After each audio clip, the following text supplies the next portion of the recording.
You're on the Six Screens Telenetwork, earning the reputation of giving all the right ingredients, uninhibited, in exposing the hard, cold facts about the Watchtower Society. And now, the end is near. Well, we're so glad that you folks are all coming in today. You know that the Six Screens on Sunday, it has a different flavor. We don't talk about theology. We don't talk about spirituality on Saturday night, but we do here on Sunday. And, there's a lot of people that leave the Watchtower organization because of theology, because of false teachings. And when they leave the Watchtower, where do they go? Well, what do? Do they go to church? Do they just not want to be a godly-minded person? So we have a program here today. We're calling it Jehovah's Witnesses Share Their Spiritual Journey after leaving the Watchtower. So we have Anne Marie. She's a former Jehovah's Witness coming out of Northern California. And her guest today will be Jim. He's coming in from Washington State. So hello, Anne Marie. Hello, my brother Rick. How are you doing this Six Screens Theological Spiritual Sunday? Oh my goodness, that's quite a title, but it seems like we're adding more words to it every time we do the program. But I have to tell you something, Emery. I am getting excited. I'm getting really excited because we're getting. Can you hear it in my voice, Emery? I'm ready to do the happy dance. Yes. Yeah, because we're getting. Yes. I'm noticing us really gaining some momentum here. Now, there's a lot of people leaving the Watchtower right now, and they're coming into Six Screens, and they're listening, and they're commenting, and new people. So that's wonderful. And even today, we've got some new ones listening in too. So I'm looking forward to it. So I'm going to cut you and Jim loose. And Jim is a great guy, and I'm sure you will like him. He's not gonna be like a big grizzly bear or anything. He's gonna treat you nice. Okay. All right. So, there we go. So I'm gonna cut you loose. Thank you, Anne-Marie. Thank you, my brother Rick. Hello, Jim. It's so great to have you on. How are you doing today? I'm doing fine, Anne-Marie. Thank you for having me on your show. Well, I'm excited ever since, Rick told me you were coming on. You have a very nice voice, so I like that right away. Let me take a moment to welcome everyone into today's Six Screen Sunday. Rick has added the word theological because theological has to do with the understanding of what the scriptures really do say, and he does have biblical scholars on his show, and that's a blessing. And so I say it's Spiritual Sunday because I'm for everything spiritual, whether you understand the Bible or not. So today is December 4th. Is it the 4th year? Today is Sunday, December 4th, 2022. And if you were in the Watchtower way back when, you can realize what a miracle it is to say that today is December 4th, 2022. We want to welcome our guest today on Jehovah's Witnesses Share Their Spiritual Journey after leaving the Watchtower. And we have Jimmy James from Washington with a very nice voice. Hello, Jim. Tell us about yourself. Well, before I begin, I'd like to make just a brief opening statement. That is that anything that I say is my opinion and is not to be taken as advice by anybody unless they've done their own research. I know that many people might disagree with some of the things I say, or might even find some of the things that I say repugnant, but I would remind them that I was invited to be on the show by Rick and Anne-Marie, and I'm happy to do so. Well, we're happy to have you, my dear. Well, thank but you. You said you'd like to share your opinion. Jim, just as a side thought, did we get to share our opinions freely when we were in the Watchtower? No, certainly not. Sharing your opinion could get you into a lot of trouble. Many brothers were disfellowshipped for sharing their opinion. One that comes to mind immediately is Carl Olaf Johnson, who wrote a book about the Gentile times, and the society didn't like the idea of anybody expressing an opinion that wasn't in line with the rest of the organization. No, what was so sad about him, Jim, is he was a faithful, faithful brother, a faithful servant of Watchtower. He was a pioneer, if I remember correctly. He had a study with a gentleman. The study was going well. He was being indoctrinated the way Watchtower plans. But the guy he was studying with said, why is it that your religion says that Jerusalem was destroyed in 607 BCE when it was actually 587 BCE? And Carl Olaf Johnson was absolutely convinced that the Watchtower teaching of 607 destroying Jerusalem was correct. And he said, well, blah, blah, blah. And the guy told him, that's not true. Maybe you should do some research. So Carl Olaf Johnson, being the faithful Jehovah's Witness with the absolute best attitude, meaning to defend the Watchtower, went to the library, and he ended up going to some fancy library, like in New York or someplace. But anyway, he spent a long time doing a lot of research and finally realized there was absolute proof Watchtower was wrong and the guy he was studying with was right. And he took all of his notes, and I don't know if he first went to an elder, but he submitted it, and Watchtower authorities told him, okay, we understand you're right, but don't tell anybody, just keep it quiet. And he agreed not to tell anybody. And later on, they decided to disfellowship him anyway because of what he knew. Remember that? Scary. Anyway, I'm sorry for interrupting you. I wasn't aware that he had agreed to be silent, but yes, unless I'm wrong, he agreed to be silent, just like Ray Franz was told to keep it quiet for the sake of unity, for the sake of tradition, keep it quiet. But Olaf Johnson later was disfellowshipped because, let's face it, they couldn't take that chance. And once you're disfellowshipped, nobody will listen to anything you have to say if you're a faithful Jehovah's Witness, right? Right. Floor is yours, my brother.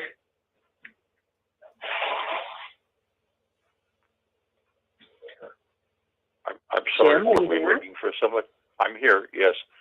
I'm sorry, I thought you were speaking to somebody else on the phone.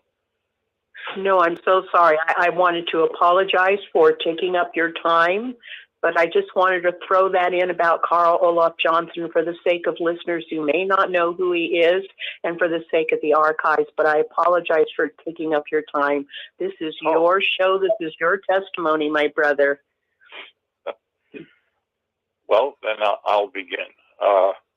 I'm kind of an semi-old-timer in that my experience with the Watchtower Society probably began around 1957 when my mother accepted a free home Bible study from a couple of people who came to her door one day.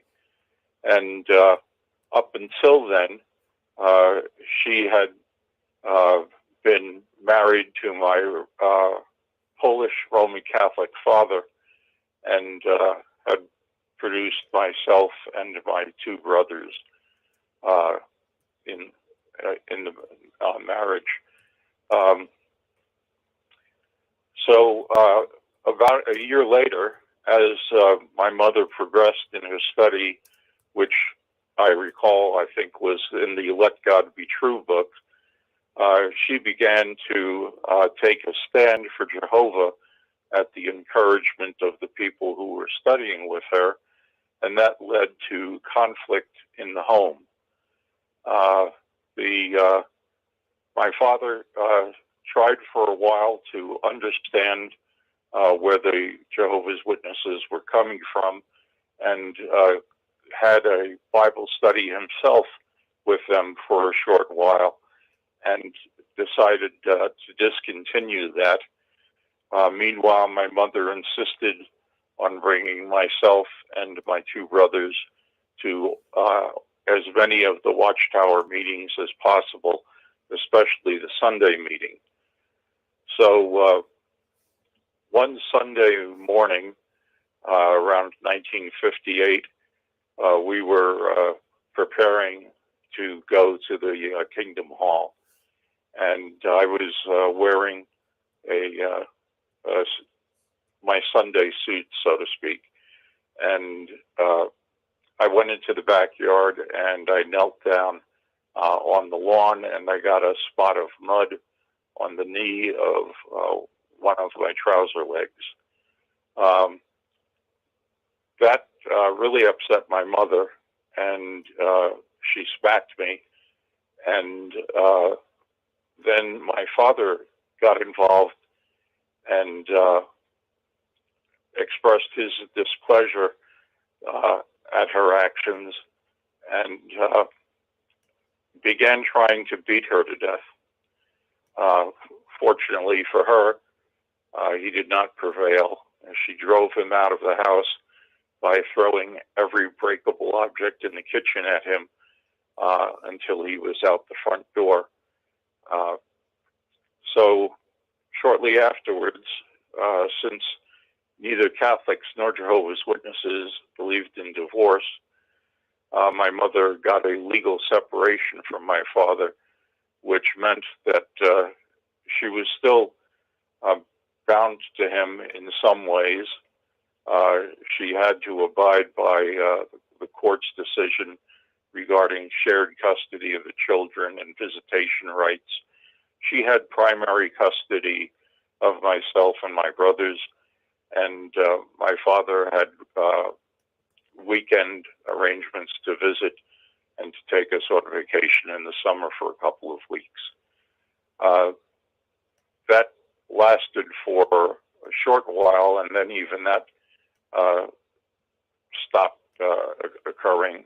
My father just gave up on all his paternal responsibilities.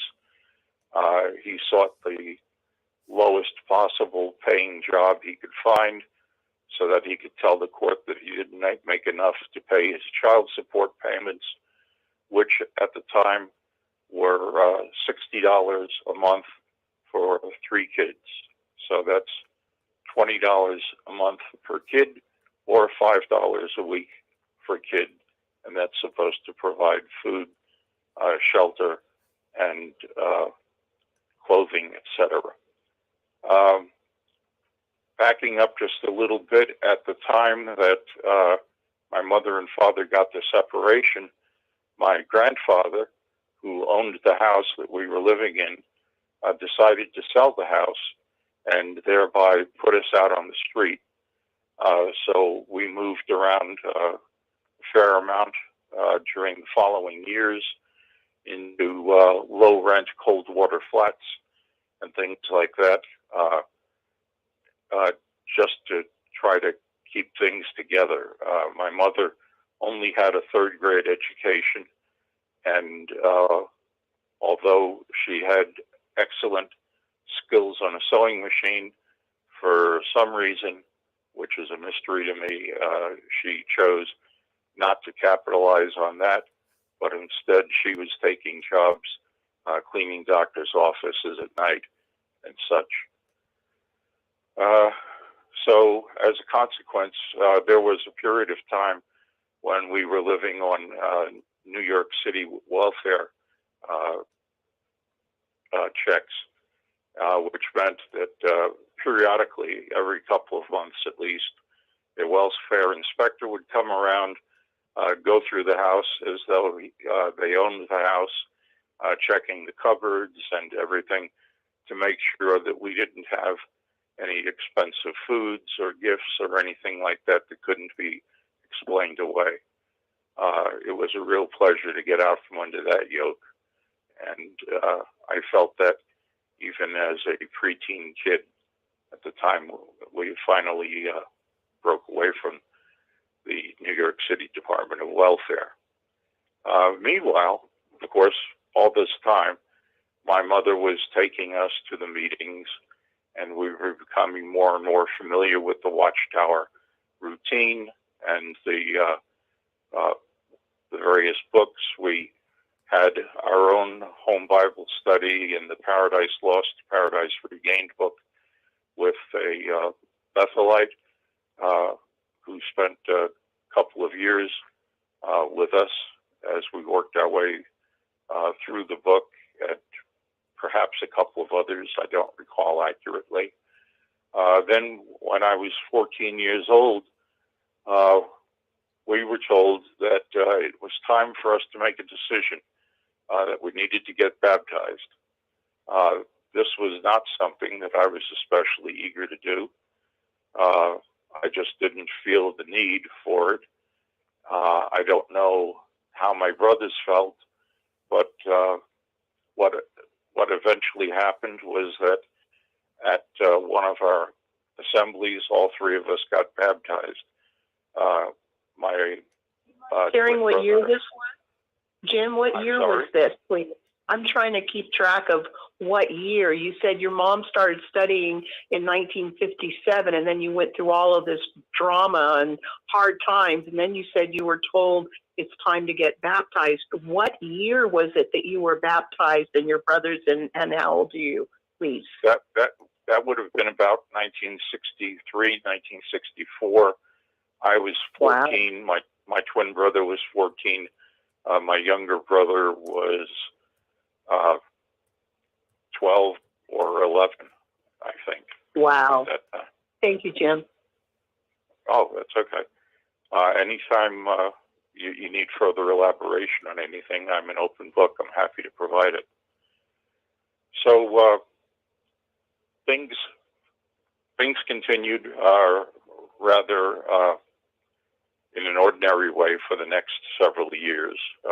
My brothers and I were all what I would describe as good kids. We weren't rebellious. We knew that in our mother's eyes, at least, the most important thing was that we should make her look good at the meetings, and if we didn't, there was various amounts and types of corporeal punishment that would be administered once we got home. So about the time that I was 16 years old, a brother in the congregation that we shared the Kingdom Hall with, who had a butcher shop, offered me a job helping him out around the shop. And since my family still needed the help, I agreed, or I was told that I would be taking that job. And the brother became like an uncle to me. I really have a great deal of affection for this man.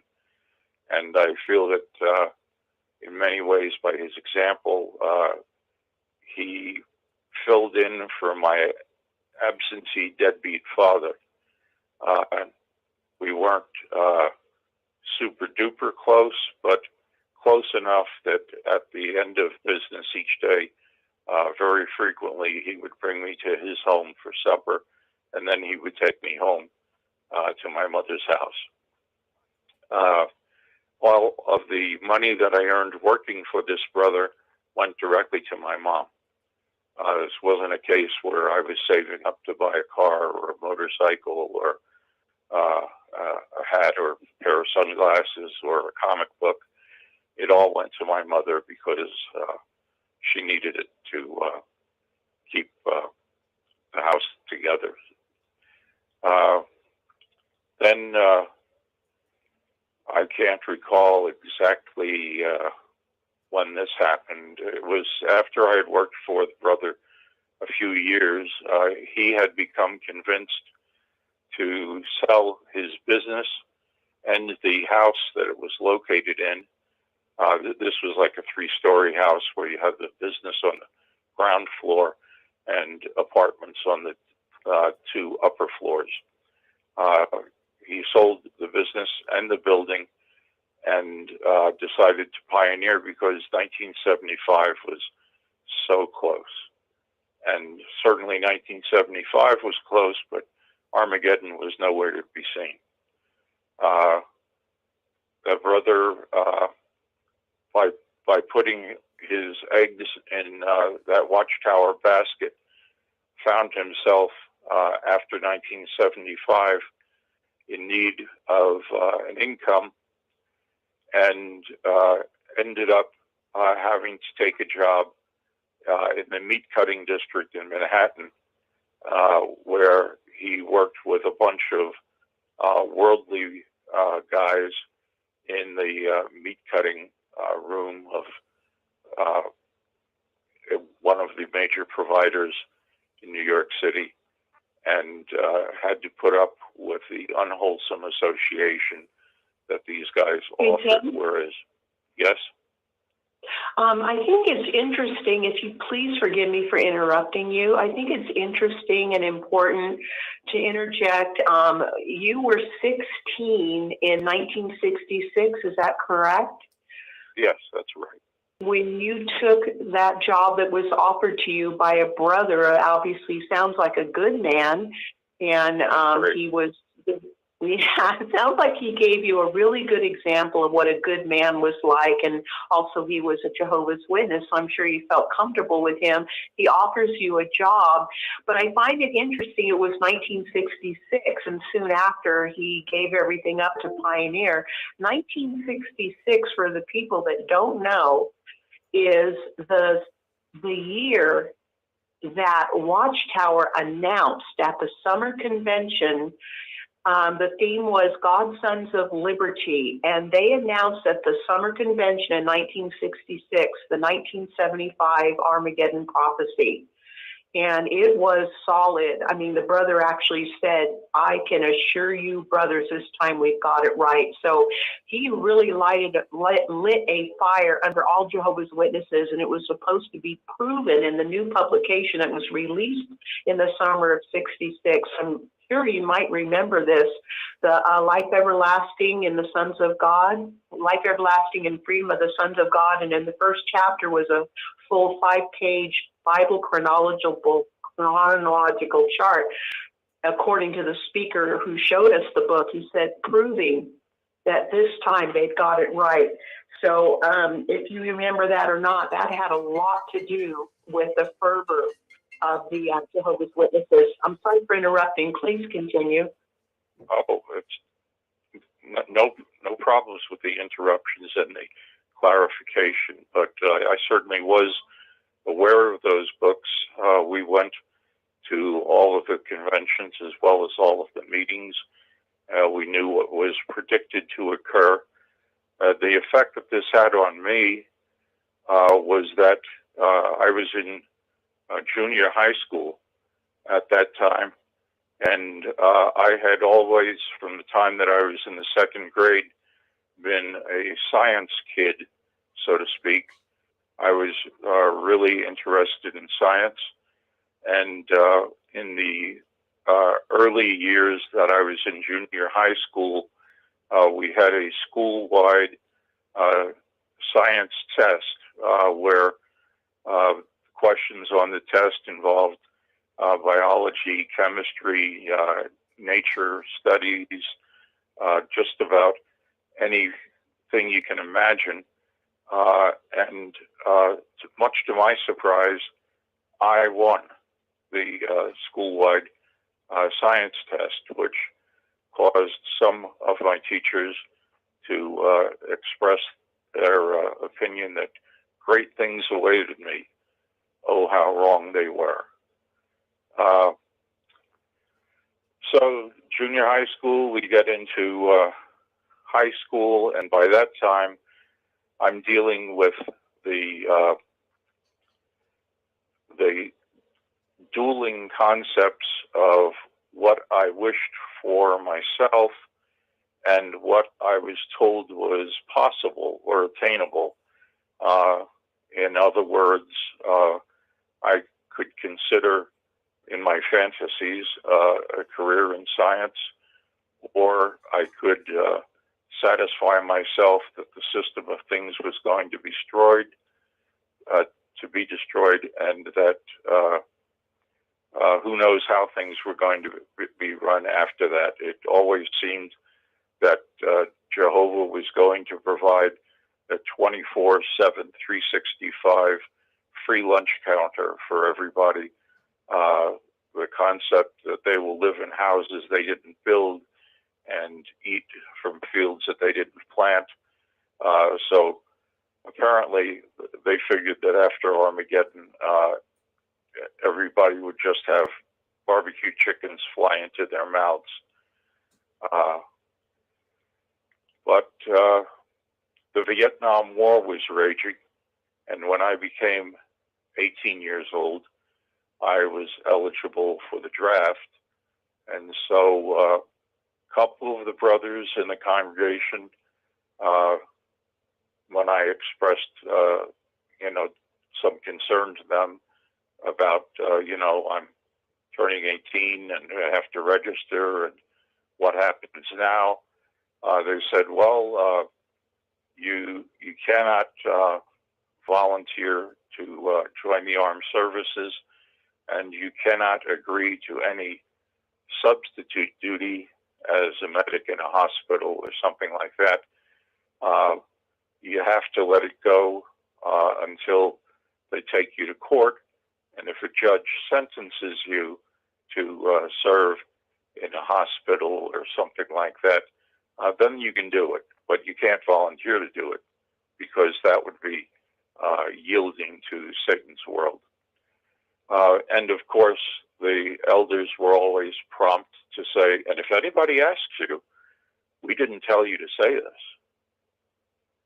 because they were still remembering the difficulty that the Watchtower Society got into during the First World War, when they were actively discouraging Army recruits to abandon their posts and stop performing their duties, which is part of why so many from Brooklyn headquarters went to prison for the short time that they were there. So I had to appear before my local draft board. Now, at that time, the local draft board was interviewing every 18-year-old guy in the territory that they were assigned to cover. They were located in Long Island City, which is in Queens, just across the river from Manhattan.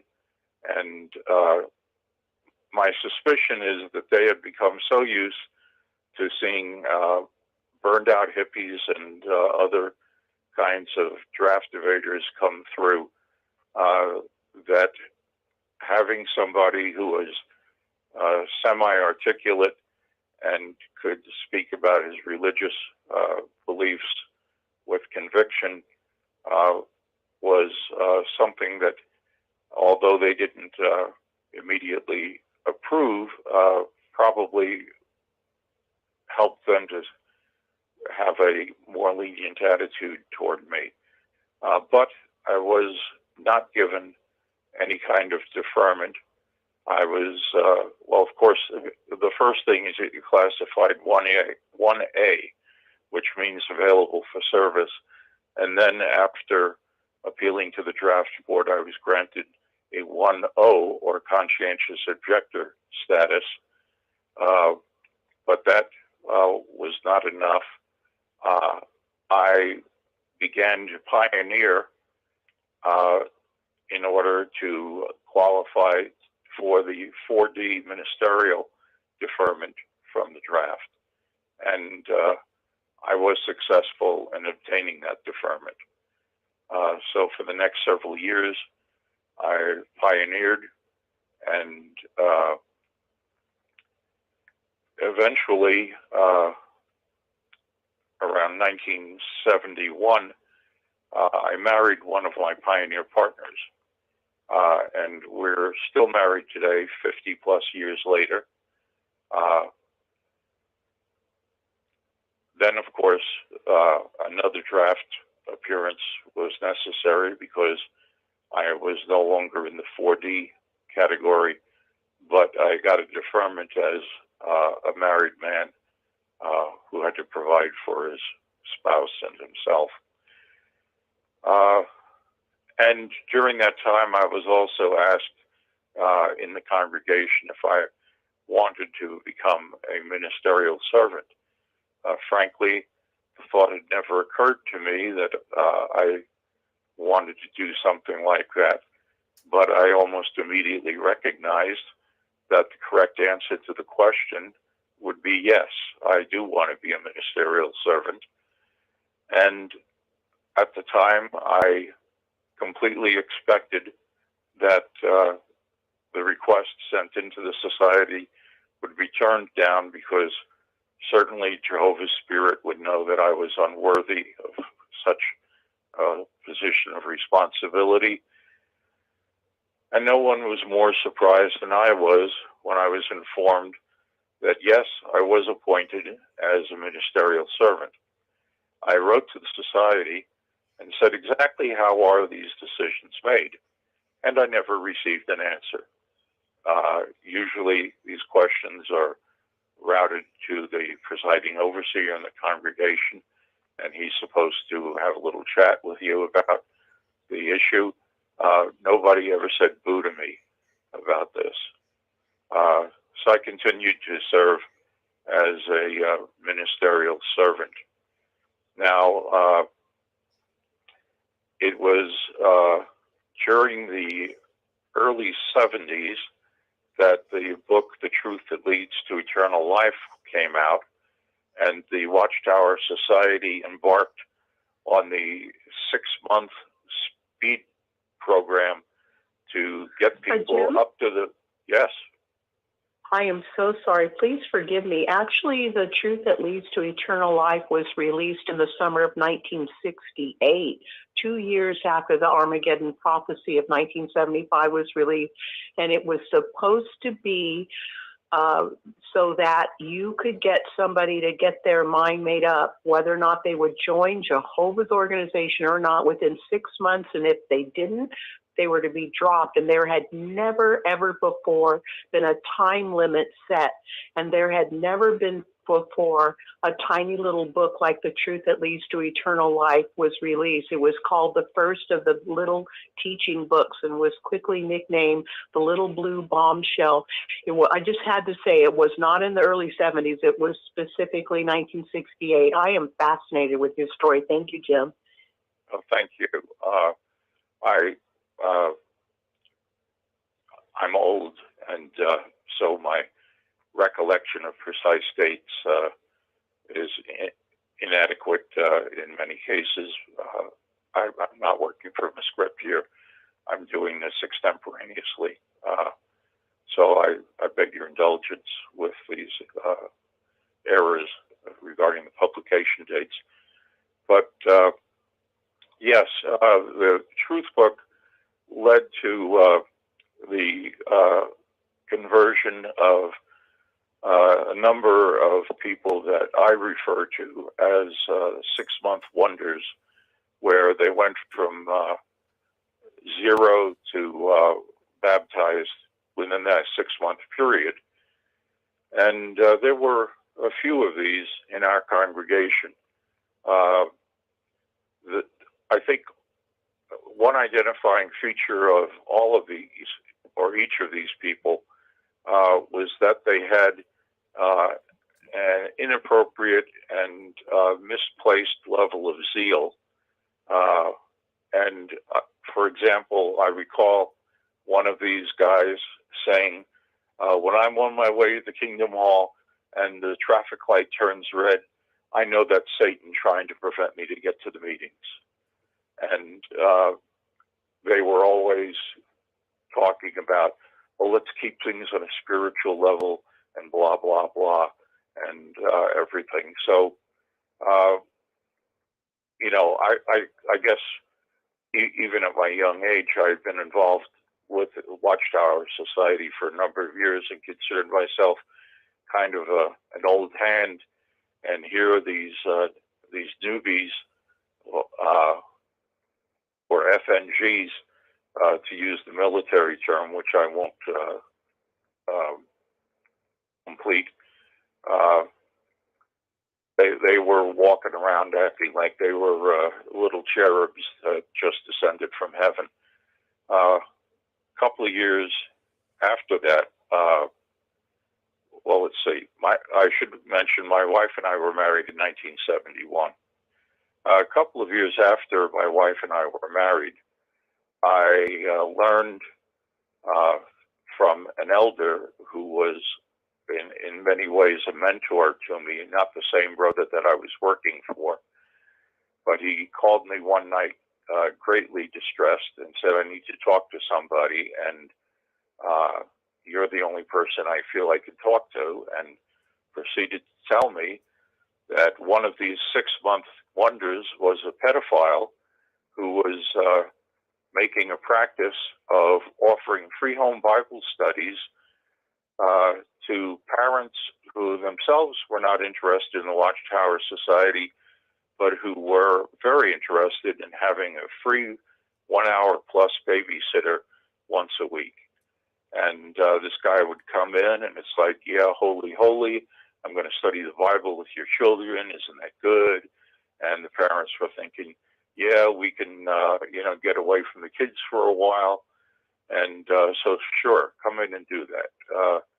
So this guy kept that act going for a little while. And then as winter turned to spring and indicated the summer wasn't far away, Brother Snake, for want of a better way to describe him, would say to the parents,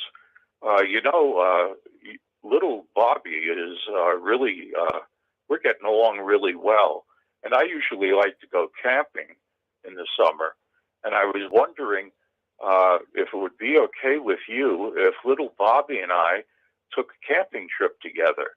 And the parents, meanwhile, I'm imagining, were thinking, oh, good, we get a free babysitter for 2 weeks. We get rid of the kid. Sure, take the kid camping. Okay, and when the kid went camping with Brother Snake, Brother Snake would sexually molest him and tell the kid, you don't talk to anybody about this, or something terrible will happen to you or your parents. This went on with numerous young men that this Brother Snake was studying with, until finally one of those victims spoke up to his parents and explained that he didn't want to have anything more to do with Brother Snake. And the parents, upon hearing the story, went to the elders in the congregation and said, what the hell is going on here? And so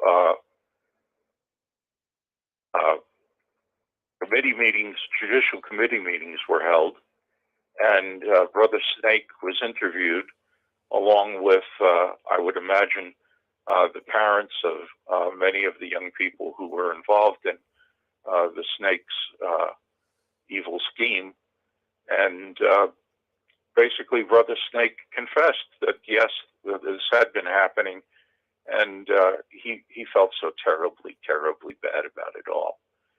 So the elders in the Middle Village congregation in Queens, New York City, decided to do nothing because they needed to protect the name of Jehovah. And this was driving my elder mentor nuts. And he told me about this. And upon hearing about it, I almost immediately came to the conclusion that this was a wicked, degenerate organization, and it was certainly not the truth. And there was no reason for me to want to have anything more to do with it. So Jim, can you tell us about what year this was? Jim, can you tell us about what year this was that this happened? It was in the early 70s. I can't pin it down any more specifically than that. Oh, that's great. That's great. After you were married. Yeah. Oh, how awful for you. How awful for you and that poor brother. Please continue. So I began within, I guess, to the Jehovah's Witnesses, I became spiritually sick, and I began missing meetings, and I had, of course, I had stopped pioneering when I married my wife, because we needed an income to pay for living in New York City. I wasn't about to try to go on welfare like my mother had. I had enough of that when I was a kid. So I was no longer a pioneer. I was a ministerial servant. After I learned about this, I began to really become sporadic in my meeting attendance, withdrew from the ministry school, withdrew from my position as a ministerial servant, and I found myself that when I would go to the meetings after this point, I would become angrier and angrier and angrier as the meetings went on. And when Brother Snake was called upon to teach the congregation or to lead the congregation in prayer, I had fantasies of picking him up bodily like Samson and throwing him down on the floor of the Kingdom Hall, expressing Jehovah's wrath against vipers and victimizers like him. Of course, those were my fantasies. I didn't really do them. But I did eventually, through a very convoluted chain of events. I was working for a company at that time that was, my office base was in Long Island City. I worked with a guy who moved to Florida, and one day he called me and he said, "Hey, I'm moving to Seattle, Washington, and I think you should look into coming out here with us." So I did, and that provided a wonderful opportunity for me to just disappear from the JW radar. I moved to Seattle, Washington, took a job. Regarding the move to Seattle, I feel that if I hadn't done it for the rest of my life, I would have been wondering what I missed out on. It's been very good for me. Once we were out here, my wife and I attended a memorial service at a Kingdom Hall in, excuse me just a minute while I try to page through my mind here, in Bellevue, Washington.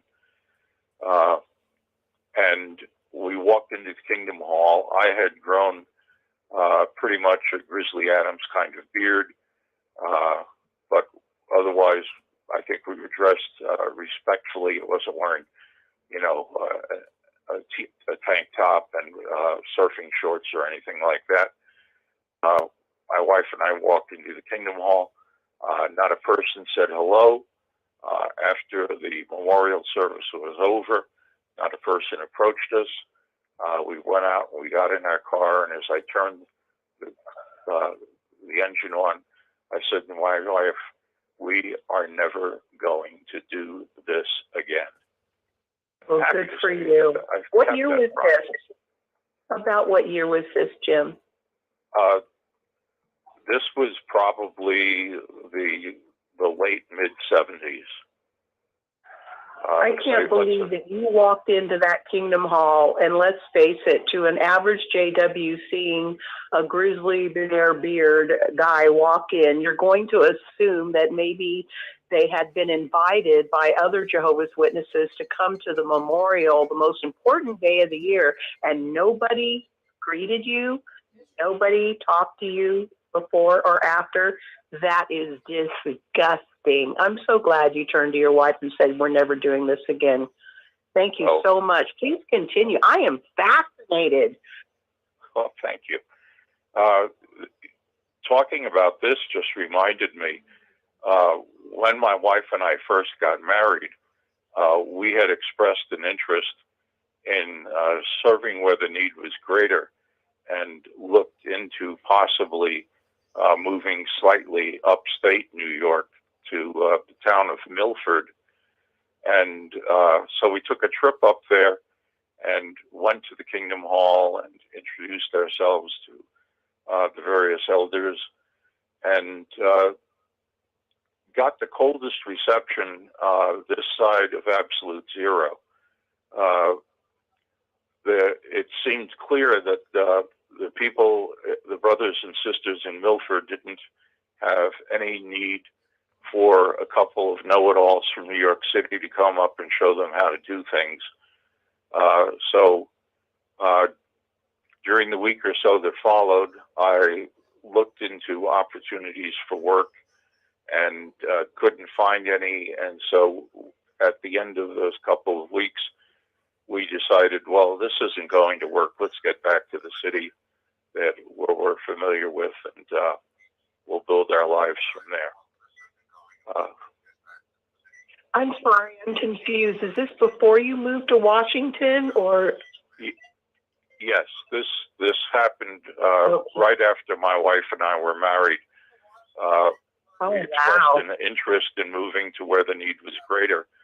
And I recall having a conversation with one of the elders in Middle Village congregation at that time. And he said, why is it you want to move to where the need is greater? And I said, well, I'd like to see better results from my effort. And he said, then you have the wrong attitude. Figure that one out. Oh my God. So all these little things add up.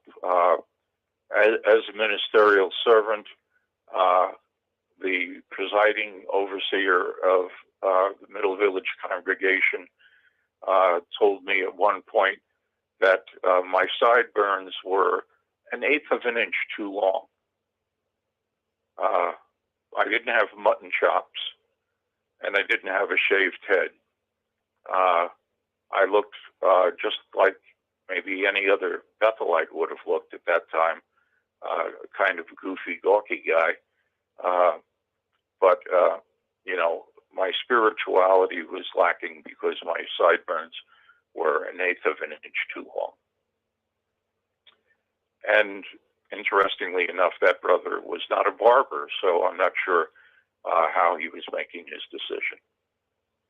That's intended to be funny. So resuming the story, we moved to Washington State, and after having decided that we were no longer going to have anything to do with the Watchtower Society, I began what I refer to metaphorically as my 40 years wandering in the wilderness. I was now free to pursue interests that I had that were off limits to a Jehovah's Witness.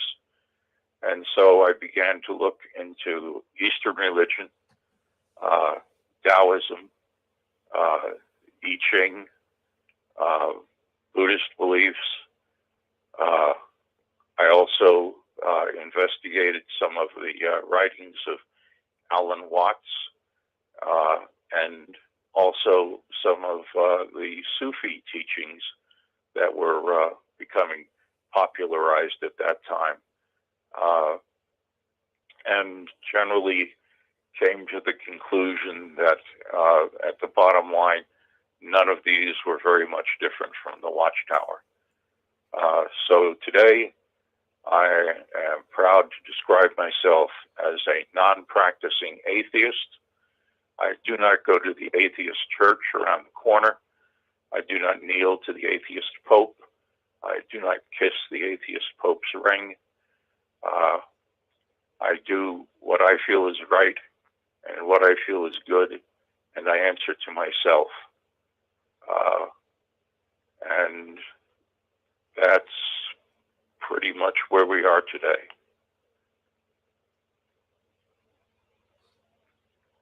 Jim, you have had me on the edge of my seat. I am feeling and seeing everything from the time you told me in 1957 when your mother was introduced to the first Watchtower cult recruiters.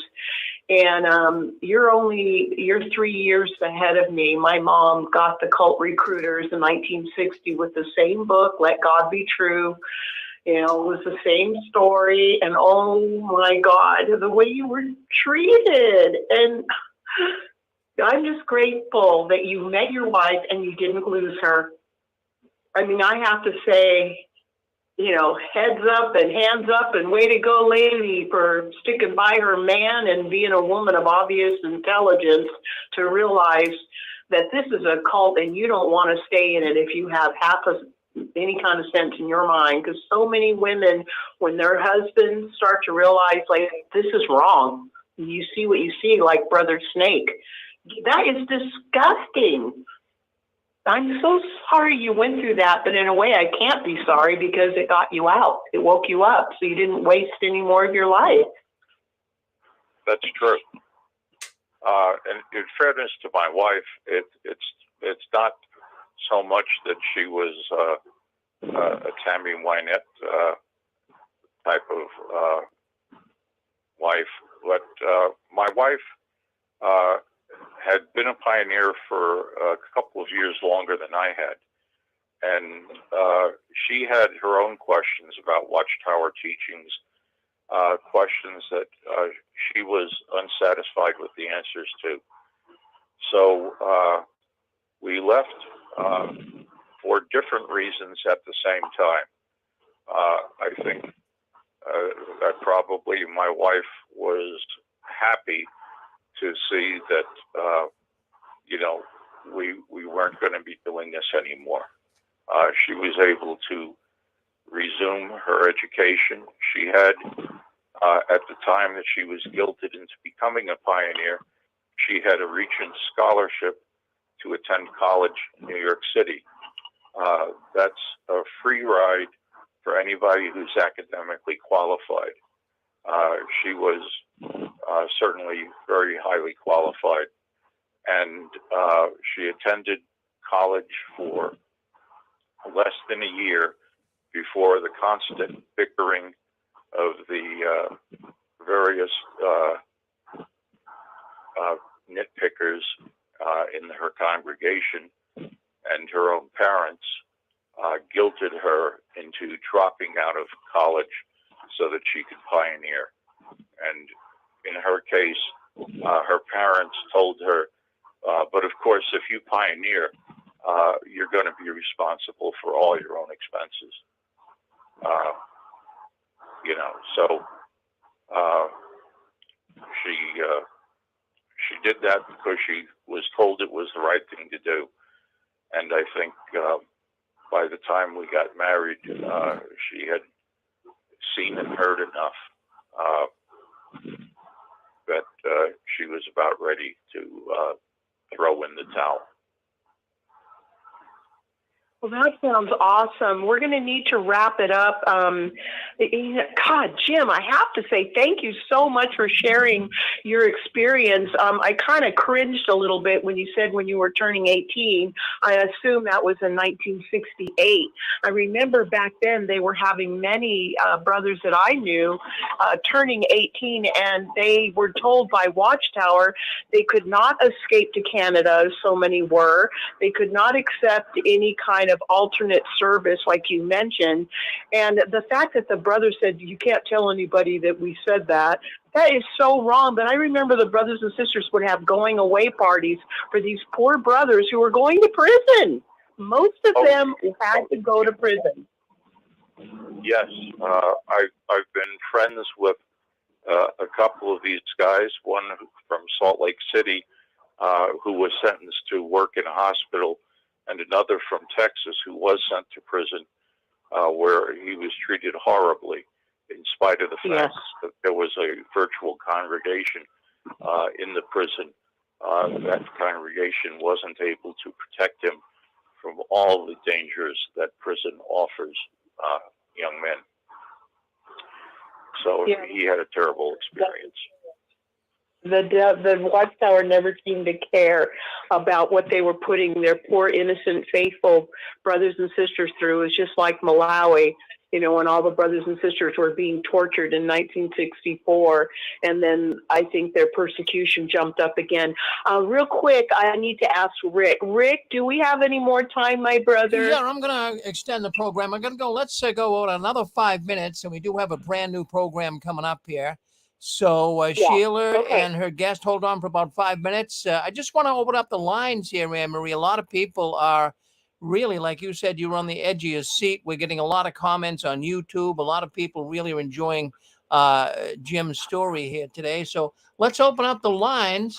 Let's say hello to Jim. Man, you just heard the story. He has really Hello? been. Go ahead. Well, I just had a quick thought, real quick. I don't want to. I was just wondering the story of Brother Snake. If this is true, I'm just trying to wonder why wouldn't the parents of the children have gone to the authorities? Because if he wasn't if the children were all kids of non-JWs, why would they do what the elders say? Why would they go to the authorities? I'm just wondering. You didn't mention that. Well, at that time, this was before the whole scandal about child sexual abuse in the Watchtower broke. This was like in the early to mid 70s. If you check the timeline, Bill Bowen didn't come forward and form Silent Lambs until at least a few years later.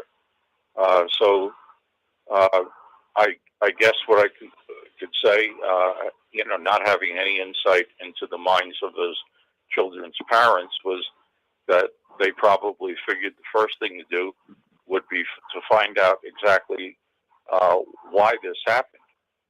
And I don't know if any legal remedy was sought. I doubt that there was, but I wouldn't have heard of it if there had been, because I was on my way out of the organization by the way this. Okay, thank you, Jim. Let's move it along. We have basically 2 minutes left. Is there anybody else who would like to speak with Jim? Thank you, Mike. Anybody want to talk to Jim real quick? *6, please. Step right up. Don't be shy.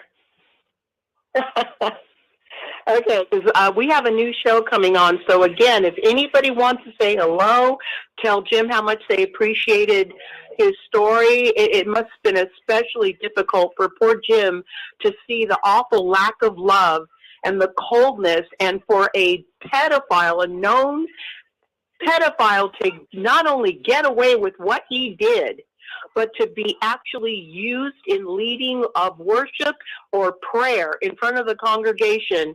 Can you imagine being in Brother Jim's shoes, sitting in that Kingdom Hall? That is disgusting. Anne-Marie, we got Kansas coming in. Come on in, Kansas. Okay, let's go. Come on in, Kansas. You're up with us. Okay. Evidently, he dropped off. But and anyways, I'm just looking through the YouTube comments here. Lots of comments on YouTube and Facebook. But I have to tell you that people are really enjoying your story, Jim. It's just amazing to me. I can tell when people are really getting into your stories when we have them on here, because they kind of stop writing and they just intently listen. And we've got probably about 15, 20 comments on here. But people are really writing in and they're saying things like they really enjoy listening to the program. They can't believe really what you're going through here, Jim. So excellent. I wish we had some more time, but we're going to get you back on, Jim. I'll tell you that right now. We're going to get you back on because I enjoyed hearing everything you said as well. Thank you, Jim. Okay. Thank you, Rick. Thank you, Jim. And I'll be in touch with you. Thank you, Jim. Thank you, Anne-Marie. Have a good rest of the Thank you, day. dear. All right. We're so glad you're free. Isn't that nice? What a story, huh? Boy, I'll tell you. The more we hear about what's going on in the Watchtower, Anne-Marie, I'm telling you, it's what an organization. What an organization, I'll tell you. Well, we're going to end this broadcast, but don't go anywhere. We have a brand new program coming up next here on the 6 screens. And, it's called The Truth Shall Set You Free. And we have a woman coming in from the northeastern part of the United States. Her name is Sheila. And she has a former Jehovah's Witness man. His name is James. And he's going to be coming on today. So we're looking forward to that. So let's end this program here. But stay with us. Stay on this YouTube channel. We'll be right back.